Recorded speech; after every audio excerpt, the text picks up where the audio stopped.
देखिए, अगर आप ज़मीन खरीद रहे हैं और वहाँ पे अगर आपने डबल रजिस्ट्री करा ली तो 15-20 साल बाद भी रजिस्ट्री कैंसल होगी। क्या है नियम वो आप जान लीजिए साथियों।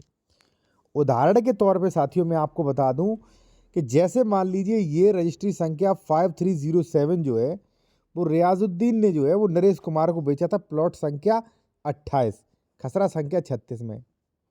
फिर उन्होंने जो है ज़मीन बेच दी देवेंद्र पुत्र को। सेम प्लॉट, सेम खसरा संख्या में, यानी कि डबल रजिस्ट्री हो गई।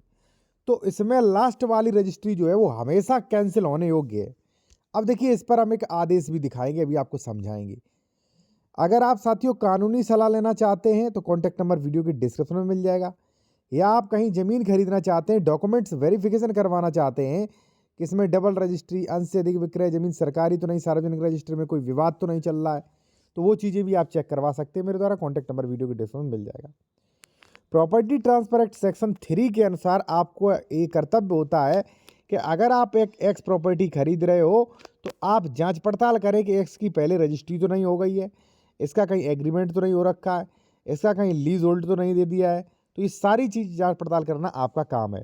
अब देखिए साथियों, हुआ क्या, जैसे मान लीजिए ए ने ये एक्स प्रॉपर्टी मुझको बेची है, हमारा नाम है बी, ठीक है। उसने बेची है हमें 2008 में, ठीक है।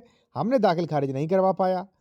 अब ए ने यही प्रॉपर्टी बेच दी 2025 में आपको, आपने उठा के दाखिल खारिज करवा लिया। अब समझना आप, अब आप कहेंगे कि भाई ए कैसे दोबारा बेच लेगा। ए ने ऐसे बेच दी कि ए ने जब मुझे बेची थी तो हमने दाखिल खारिज नहीं करवाया इसका, ठीक है।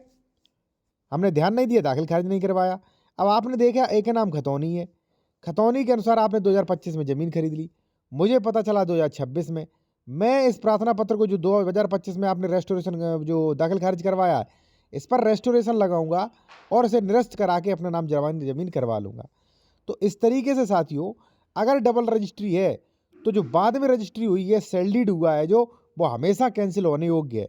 अब देखिए उदाहरण के तौर पे मैं आपके सामने यहाँ पे ये आदेश लाया हूँ, न्यायिक निर्णय, ठीक है।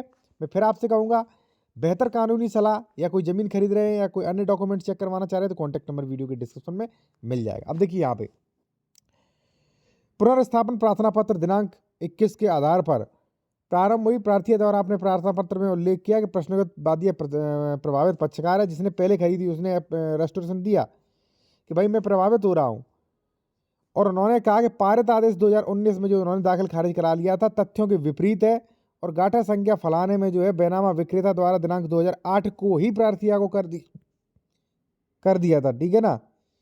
विक्रेता को पुनः जमीन बेचने का अधिकार नहीं रह जाता, और यहाँ पे जो है अर्थात विक्रेता पुनः दिनांक 6 जनवरी को किया गया बेनामा शून्य है। मैं फिर एक बार समझा दूं आपको कि अगर साथियों मैं आपको बता दूं, वैसे तो रजिस्ट्री कैंसिलेशन की समय सीमा है 3 वर्ष साथियों, लेकिन ये 3 वर्ष जो है अगर मान लीजिए डबल रजिस्ट्री है, ठीक है ना। जैसे मान लीजिए साथियों ये ए बंदा है, इसके पास गाटा संख्या 196 है, समझना आप, फिर समझ लीजिए 196 है। इसने 196 की रजिस्ट्री मुझे की है, कब? सन 2008 में। मैंने दाखिल खारिज नहीं करवा पाया, फिर इसने आपको कर दी 2019 में, ठीक है। अब मुझे पता चला 2025 में, तो आप ये मत समझिए लिमिटेशन एक्ट में 3 साल है, अब तो 19, 20, 21, 22, 23, 24, 25 लगभग 6-7 साल हो गए, ये मत समझना। मैं यहाँ पे ये कहूँगा कि महोदय, मैंने जब खतौनी 2025 को निकलवाई या मुझे लेखपाल दया आसपास के लोगों से पता चला कि फलाने ज़मीन की रजिस्ट्री जो है 2008 में जिसका बेनामा मुझे करा दिया था वो दोबारा बेनामा 2019 को करा दिया।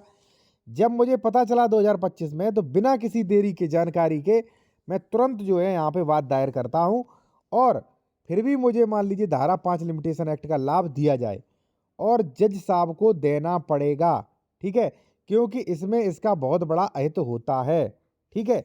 वैसी कंडीशन मान लीजिए आपने बेची, ए ने बेची 2008 में, फिर ए 2025 में अगर ऑब्जेक्शन करे वहाँ पे थोड़ा कम रहेगा, लेकिन डबल रजिस्ट्री में तो भाई जो बाद में रजिस्ट्री है वो कैंसिल होना ही होना है 90%, ठीक है।